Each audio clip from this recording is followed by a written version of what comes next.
আমরা শত্রুর সমস্যায় ভুগতে থাকি, তখন জানবেন মানুষ কিন্তু প্রচণ্ড ভীত সন্ত্রস্ত হন। তার একটাই কারণ, শত্রু কিন্তু আমাদের অনেকভাবে ক্ষতি করে, অনেকভাবে শত্রু আমাদের ক্ষতি করতে পারে। একমাত্র যাদের শত্রু আছে তারাই কিন্তু এই জিনিসটা মূল্যায়ন করতে পারেন, অন্য মানুষরা অতটা পারেন না। কারণ যার শরীর খারাপ না হয়েছে, সে শরীর খারাপ হলে যে কতটা যন্ত্রণা হয়, ব্যথা হয়, কষ্ট হয়, এই জিনিসটা কিন্তু একমাত্র তিনিই অনুভব করতে পারেন। আমি বারবার করে বলি, শত্রু এমন একটা জিনিস, যদি মানুষের জীবনে একবার চলে আসে তাহলে জানবেন তার জীবনে কিন্তু শান্তিটা চলে যায়। কারণ সবসময় আপনাকে একটা ভয়ে ভয়ে থাকতে হয়, এই বুঝি আমার কোনো ক্ষতি করলো। অনেক ক্ষেত্রে ক্ষতি করে দেয়ও, অনেকের তন্ত্র মন্ত্র দিয়ে ক্ষতি করে দেয় শত্রু। আপনার কিসে অমঙ্গল হবে, আপনার কিসে খারাপ হবে, এটা কিন্তু শত্রুর প্রধান কাজ বা প্রধান চিন্তা।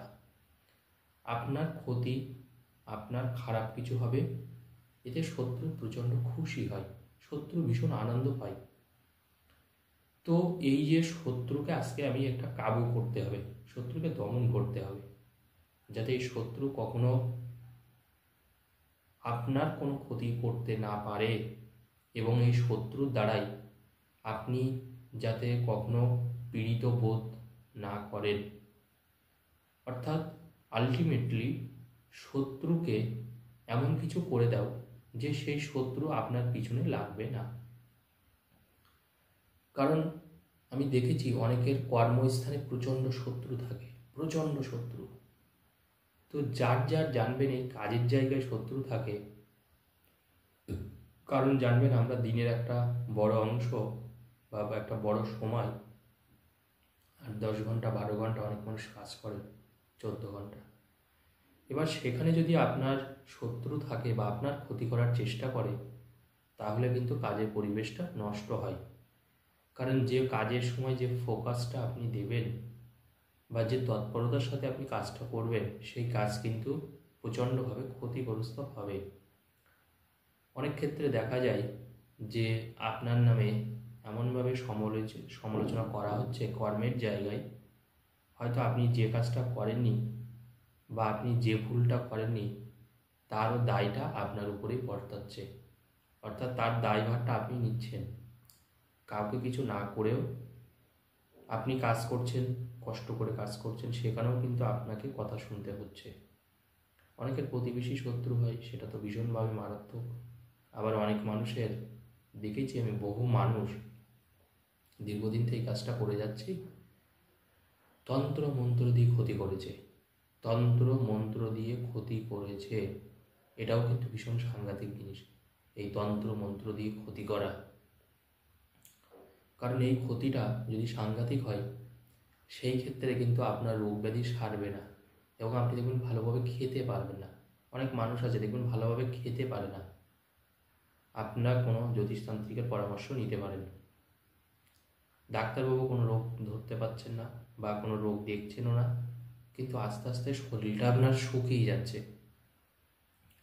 কোনো কিছু করতে ইচ্ছা করছে না, কিছু খেতে ইচ্ছা করছে না, কোথাও যেতে ইচ্ছা করছে না, মানে একেবারে শুকিয়ে যাচ্ছে। মোট কথা আস্তে আস্তে শুকিয়ে যাচ্ছে, চেহারাটা খারাপ হয়ে যাচ্ছে, চেহারার মধ্যে একটা যেন হতাশার চিহ্ন, একটা বয়স্ক মানুষের ছাপ পড়ে যাচ্ছে। এটা কিন্তু ক্ষতির চিহ্ন। কোনো মানুষ আপনাকে তন্ত্রমন্ত্র দিয়ে একটা ভারী ক্ষতি করে দিয়েছে। তো এই যে ক্ষতি, এই যে শত্রুতার মাধ্যমে যে ক্ষতি হওয়া, বা আপনি সেই শত্রুকে কিভাবে ঘায়েল করবেন, প্রথম এটা করার একটা উপায় আছে। সেটা হচ্ছে আপনি একটা পাতি লেবু নেবেন। হ্যাঁ, একটা পাতি লেবু নেবেন। ওই পাতি লেবু নিয়ে আপনি যেটা করবেন সেটা হচ্ছে ওই পাতিলেবুতে একটা ছিদ্র করবেন। হ্যাঁ, ওই পাতিলেবুর গায়ে একটা ছিদ্র করবেন, কিন্তু ওই ছিদ্রটা কিন্তু কোনো আলপিন বা যেরকম পেরেক টাইপের হয় না, যে ছোট ছোট আমরা দেখুন ব্যবহার করি, কাঠে লাগায় এগুলো, তো ওরকম আলপিন বা পিন পেরেক টাইপের দিয়ে ওই লেবুর গায়ে একটা ছিদ্র করবেন। ওই লেবুর গায়ে ছিদ্র করে আপনি ওর মধ্যে শত্রুর নাম করে, যে শত্রু আপনার ক্ষতি করছে তার নাম করে ওই লেবুটার মধ্যে আপনি সাতটা কালো সর্ষে, দেখবেন সর্ষে পাওয়া যায় কালো রঙের সর্ষে, যেটা আপনি কাউন্ট করবেন, গুনবেন, 1, 2, 3, 4, 5টা, এইভাবে ওই লেবুটার গায়ে, মানে লেবুটার গায়ে আমি ছিদ্র করতে বলেছি, ওই শত্রুর নাম করে 7টা আপনি কালো সর্ষে ওর মধ্যে দিয়ে দেবেন। 7টা কালো সর্ষে আপনি দিয়ে দেবেন। যে শত্রুই আপনার ক্ষতি করছে, আপনার মনে হচ্ছে যে না এই শত্রুটা আমার প্রচণ্ড ক্ষতি করছে, আমার শান্তি নষ্ট করেছে, বা আমাকে তন্ত্র দিয়ে ক্ষতি করেছে, যে কোনো টাইপের শত্রু, ভীষণ কাজ হবে এই যেটা আমি বলছি, কিন্তু সাংঘাতিক কাজ কিন্তু এটা, কারণ এটা পরীক্ষিত টিপস। তো এই যে টোটকাটা আপনারা করবেন, একটা লেবু, তাহলে ওর মধ্যে লোহার কোনো পিন পেরেক হবে, কিন্তু পিন পেরেক মানে হচ্ছে পেরেক টাইপের কোনো কিছু, সেটা অবশ্যই লোহার হবে।